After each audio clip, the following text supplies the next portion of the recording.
I am so excited to have these sixth grade students talking to me today. They have all shown respect throughout the entire year. I am so impressed. So I decided to have a little conversation with them because I'm curious to know what each of their definitions of respect might be. What are some examples that they have done themselves or seen others do that is respectful? How do they feel when they aren't respected? I think that you guys have some great ideas. And I'm Mrs. Bracey, so I would like each one of the sixth graders to introduce himself or herself right now.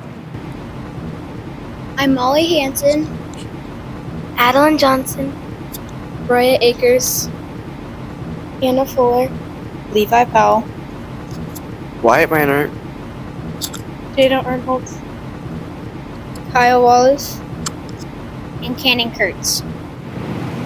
So let's get started, you guys. The first thing that I wanted to know is, how would you define respect? Respect is thinking about how our words and actions can affect others. Excellent. Anybody have a different idea? Respect is treating others the way you want to be treated. The golden rule. Perfect. Anybody have anything else? Respect is being kind to others and including them. I think inclusion is really, really important. Absolutely. We're all different, and I think to seek out those people who are not included shows a huge level of respect. Respect is what they're doing right now, like listening to me. What are some other actions that show respect to others? Cannon just mentioned all of you are listening, and that is a huge thing. It's sometimes hard to listen to people. What other kinds of actions would show respect? Like eye contact when you're talking, like being kind and patient. Listening to them and treating them the way you want to be treated. Those are all really good ideas. What are some actions that show self-respect? Because often if you don't have respect for yourself, it might be hard to show respect to others. Oh, like thinking positive thoughts. What would some of those be? Like I am smart, I am thankful, and like all that. Perfect.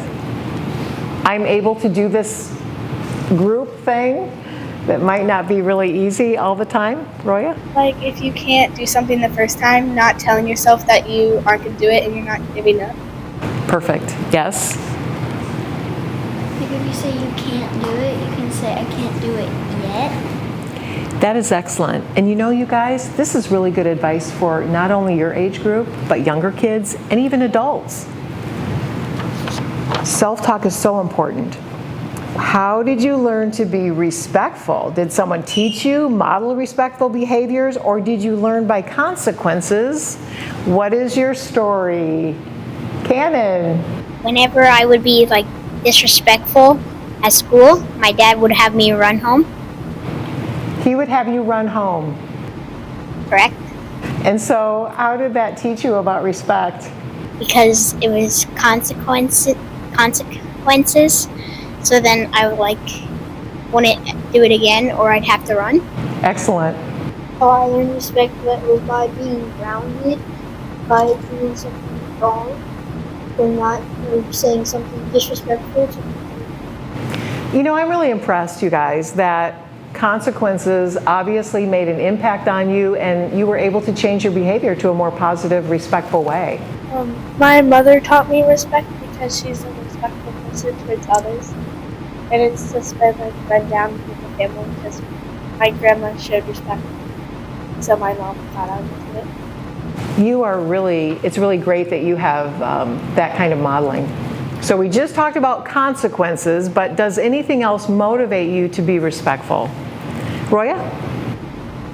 What motivates me to be respectful is seeing other people being disrespectful and like thinking that I don't want to be like that. Okay. Addie? I was going to say what Roya said. So you guys have observed people being disrespectful. So what are some actions that you've seen that might be considered disrespectful, and how does that make you feel? Wyatt, how about you and Levi? You guys have been pretty quiet. It kind of makes me feel angry to see that people aren't showing respect to everyone. Okay, I totally understand that.